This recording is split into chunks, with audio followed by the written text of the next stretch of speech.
So let's go back to this notion that your life is teaching you things. So Esther's building a new house. She built a new house. She's now in it. And they're still tweaking a few things. And most of it is so just exactly what she wanted. It's just so really, really, really, really good. But there are a few things that are still out of whack a little bit. And when Esther looks at the whole of it, it surprises her that the things that are out of whack a little bit are getting an inordinate amount of her attention. Because there's so much that is perfect and only a little bit that isn't. And so she's asking herself, so life is sort of training me into response.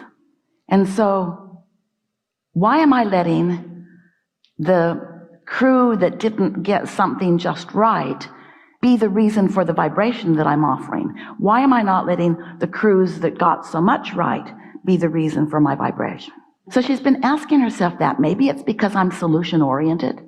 She's trying to give herself a way out. Maybe it's because I like to fix problems. Maybe it's because I'm a seeker of excellence. In other words, she's really been asking herself this question. So she was at the beauty salon a couple of days ago and having a conversation with her hairdresser who is learning about this. Esther's not offering it to her in a really overt way, but Esther said to her a couple of weeks ago, let's play the game. It was the blue glass butterfly story where you focus upon something and then the universe shows it to you, usually pretty quickly. You know the story? And so now 2 weeks have passed and her friend is saying to her, oh my gosh, there were so many things I wanted to call you because I was making lists of things and then they would show up and they would show up and they would show up and they would show up. Esther so wanted her to get the relationship between what shows up and what she's thinking about. And she was getting it. And then Esther said, what I'm asking myself these days is how I can focus only on what I want to show up and not so much on what's showing up. And I'm also asking myself that when stuff's showing up, why am I choosing the stuff that shows up that I don't like for so much attention? Why am I not more focused upon the things that are showing up that I do want? And really she is, but the things that don't feel good get more of her attention and yours maybe too. And so her friend said, what do you mean? And Esther said, like the guy that put my gas line in didn't get it right and it's making noise. And they're in the process of figuring out what the path of least resistance is to fix it. I encourage them to just put new pipes in the process, but they don't seem to want to do that. And so her friend is listening and wanting to get what Esther is saying. And Esther is wanting to explain to her friend and to herself that there are choices of what you give your attention to.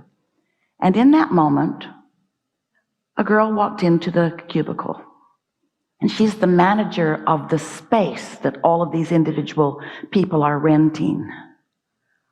And she said, the new washing machine is out of order.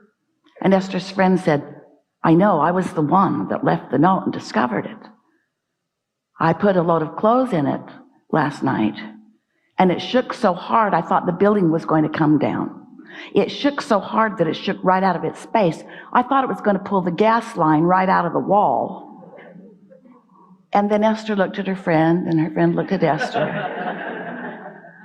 And they laughed right out loud, because once again, the universe demonstrated another conversation about the very thing they were conversing about. Her friend said, you're not making this stuff up, are you? And Esther said, the universe is so clever in the way that it shows us where we're at.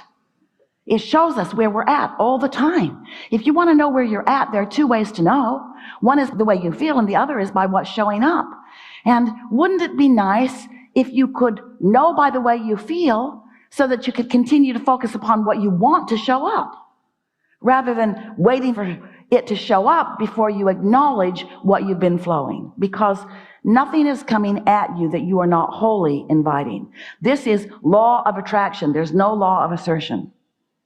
There's no law of assertion. It's all law of attraction, which means every single thing you're getting, you are attracting.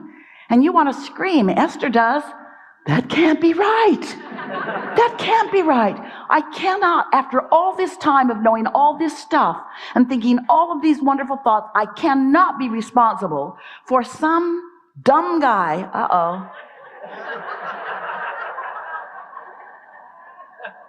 some really well-meaning dumb guy, I mean, somebody who means well but isn't paying attention to what he's... Abraham, why does life have to teach me with the dumb guys?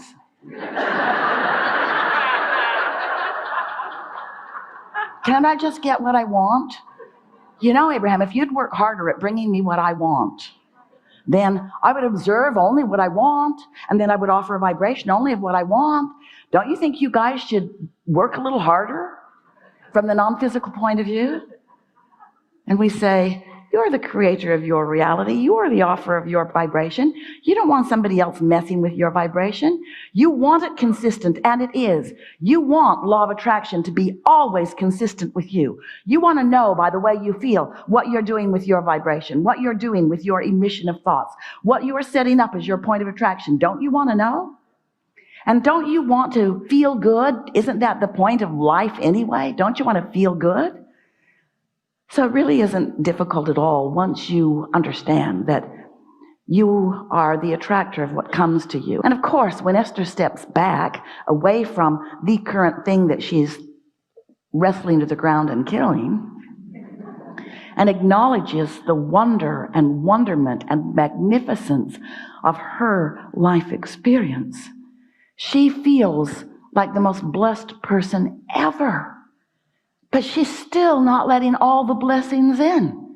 She's still not letting in all the things that she deserves, or even most of the things that she wants, because she's still, like most humans, letting life teach her. And by that we mean, and we really want you to hear this, if you are a reactor to what's coming to you, you're not in control of your own experience. But if you are a deliberate offer of your own vibration, you are. Which means simply, you just have to get a head start on it. You just have to wake up feeling good. We know you always do before you remember something that causes you to not. And in that feeling good, then milk it a little longer. Take a walk. Do something nice for yourself. Meditate. Let the vibration of who you really are get a little stronger foothold, so that you are the offerer of a vibration, not the responder or reactor to something else. And when you have control of what you are emanating, and you practice that often enough that you consistently are emanating it, then you are maintaining the vibration of your being, and then everything must react to you rather than you reacting to it. And it does not mean that you're controlling the behavior of others. That's not the point at all. It simply means you're not letting them control you. You're not letting them control your vibration. You are in sync with who you are, and therefore you are dominant.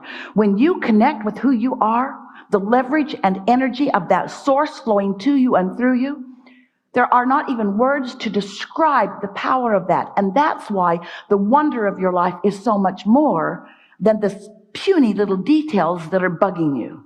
So we know sometimes things are worse than others, and sometimes things are better than others. But it's time for you to gain control of your own vibration, and it's time for you to stop giving others the power of being your scapegoat about why you don't feel good. It's time for you to take control of your own vibration, and then let what comes to you not be a punishment, and not let it be because some dumb person is not doing what they're supposed to do. This isn't a dumb person. This is a cooperative component giving you exactly what you expect. Exactly what you expect. And what's an expectation? A belief. And what's a belief? A thought that you continue to think. It's a habit of vibration that you can change. And sometimes you have to have some contrast in order to bring you to the place that you want to change the habit. Because you're not going to change any habits until the response to what you're offering gets your attention. But when it does, it was just another blessing in disguise. It just looked like something bad happening to you, when really what it was is something really wonderful to get your attention, to remind you of your power of focus, of who you really are. So we know there is not one thing that you would want to talk about beyond that, because that was about everything that you want to talk about. But we are eager to talk with you about anything that matters. We are eager for, if you want to, offer some of the nitty-gritty of your experience. We want you to leave this gathering feeling the empowerment that you were born with, and the empowerment that you deserve, and the empowerment that you are seeking, and the success of life which you are born to live. And by success of life, we don't only mean money. We do mean that. We don't only mean attention and benefit as you interact in the world. We mean the joy of your autonomy, the joy of your connection to your source.